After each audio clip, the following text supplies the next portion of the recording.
చంద్రబాబు ముఖ్యమంత్రిగా ఉండటం ఆంధ్రప్రదేశ్ చేసుకున్న దురదృష్టం అన్నారు వైఎస్ఆర్సీపీ అధినేత వైఎస్ జగన్మోహన్ రెడ్డి. బాబు తన నిర్ణయాలతో ఆంధ్రప్రదేశ్కు రాజధాని లేకుండా చేస్తున్నారని విమర్శించారు. మావిగన్ అనే ప్రత్యామ్నాయం అంటే బాబుకు గుండె ఆగిపోయేలా ఉందని వైఎస్ జగన్ మండిపడ్డారు. రాష్ట్ర రాజకీయ పరిస్థితులపైన, ప్రభుత్వ వైఫల్యాలపైన, రెడ్ బుక్ అరాచకాలు, వేధింపులపైన సుదీర్ఘంగా మాట్లాడారు వైఎస్ఆర్సీపీ అధినేత, మాజీ ముఖ్యమంత్రి వైఎస్ జగన్మోహన్ రెడ్డి. అమరావతి నిర్మాణం పేరుతో జరుగుతున్న అవినీతి దందాలను సాక్ష్యాలు, గణాంకాలతో సహా మరోసారి ప్రజల ముందు ఉంచారు. రాజధానికి సంబంధించి రోడ్లు, నీరు, డ్రైనేజీ, మౌలిక సదుపాయాలకే 2 లక్షల కోట్ల రూపాయల ఖర్చవుతుందని, ఇక నిర్మాణాల ఖర్చు అదనవని వైఎస్ జగన్ అన్నారు. ఆచరణ సాధ్యం కాదని తెలిసినా అమరావతిపై ముందుకు వెళ్లడాన్ని తప్పుపట్టారు జగన్. స్కామ్ల కోసం రాష్ట్ర ప్రజల వెన్ను విరుస్తున్నారని, దీనిపై ప్రశ్నిస్తే చంద్రబాబుకు బీపీ పెరుగుతోందని అన్నారు. రాష్ట్రానికి రాజధాని ఉండాలనే సత్సంకల్పంతోనే మావిగన్ను ప్రతిపాదించామని, రాష్ట్ర పరిస్థితుల దృష్ట్యా మావిగన్ను ప్రత్యామ్నాయంగా చూపించామని స్పష్టం చేశారు జగన్. ఈ మధ్యకాలంలో చంద్రబాబు నాయుడు గారికి ఒక అంశం మీద ప్రస్తావన వస్తే చాలు ఆయన బీపీ పెరుగుతూ ఉంది. పొరపాటున చంద్రబాబు నాయుడు గారికి ఎవరైనా కూడా నిద్రలో మావిగన్ అని అన్నారంటే చాలు, బహుశా గుండాకి చనిపోయినా చనిపోతాడు. అంతగా ఆయనకు మావిగన్ అనే పేరు వింటే బీపీ పెరుగుతాం. రాష్ట్రానికి ఎన్నటికీ కూడా రాజధాని లేకుండా చేస్తూ ఉన్నాడు.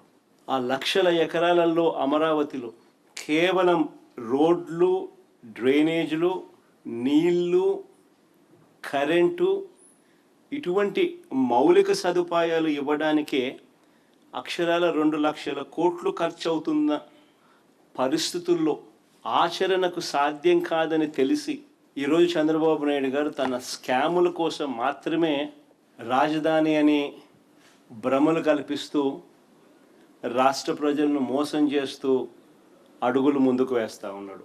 అంతర్జాతీయ స్థాయిలో రాజధాని కడుతున్నామని చెప్పిన చంద్రబాబు మొదటి విడతలో రైతుల దగ్గర నుంచి దాదాపు 36,000 ఎకరాల భూమిని సమీకరించారు.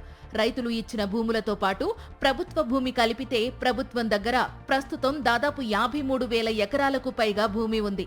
అన్నదాతల దగ్గర నుంచి భూములు సమీకరించేటప్పుడు అంతర్జాతీయ స్థాయిలో అభివృద్ధి చేసిన ప్లాట్లు వారి చేతిలో పెడతామని గ్రాఫిక్స్ చూపించి రైతులను నమ్మించింది చంద్రబాబు ప్రభుత్వం. అయితే ఆ హామీని అమలు చేయలేదు. దాంతో చంద్రబాబు వైఫల్యంపై అమరావతి రైతులు తీవ్ర స్థాయిలో మండిపడుతున్నారు. అదే విషయాన్ని ప్రస్తావించిన వైఎస్ జగన్మోహన్ రెడ్డి అమరావతి పేరు మీద చంద్రబాబు చేస్తున్న మోసాలను, రైతులకు జరుగుతున్న అన్యాయాన్ని మరోమారు ప్రజలకు వివరించారు. కానీ మన అమరావతిలో ఎంత తెలుసా కిలోమీటర్ ఖర్చు? 53 కోట్లు.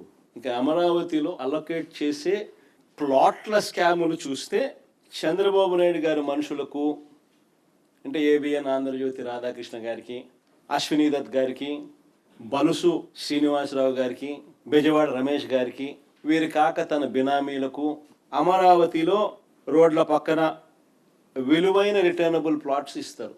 అదే సామాన్య రైతులకు వచ్చేసరికి వాళ్లకు చెరువుల్లోనూ, వాగుల్లోనూ, కుంటల్లోనూ వాళ్ళకి ఇస్తూ ఉన్నారు. మొదట తీసుకున్న 50,000 ఎకరాలకి దిక్కు లేదని రైతులు అంటూ ఉంటే, ఇది పరిస్థితి అని రైతులు అంటూ ఉంటే, ఈ 50,000 ఎకరాలు సరిపోవని ఇంకొక 50,000 ఎకరాలకు రైతులను ఇబ్బందులు పాలు చేస్తూ వాళ్ళు ధర్నాలు చేస్తూ ఉన్నా కూడా లెక్క చేయకుండా వారి దగ్గర నుంచి బలవంతంగా లాక్కునే కార్యక్రమం జరుగుతూ ఉంది ఇప్పుడు. చంద్రబాబు తన స్కామ్ల కోసం ఆంధ్రప్రదేశ్ ప్రజల భవిష్యత్తును నాశనం చేస్తున్నారని వైఎస్ జగన్మోహన్ రెడ్డి ధ్వజమెత్తారు. తెలంగాణలో కేవలం 615 కోట్లతో కేసీఆర్ పాలనలో సచివాలయం కట్టారని, ఏపీలో మాత్రం ఆకాశమే హద్దుగా ఆయా భవనాల నిర్మాణ వ్యయాన్ని పెంచారని విమర్శించారు జగన్. చంద్రబాబు దోపిడీని చూసి అన్ని వర్గాల ప్రజలు ఆశ్చర్యపోతున్నారని అన్నారు.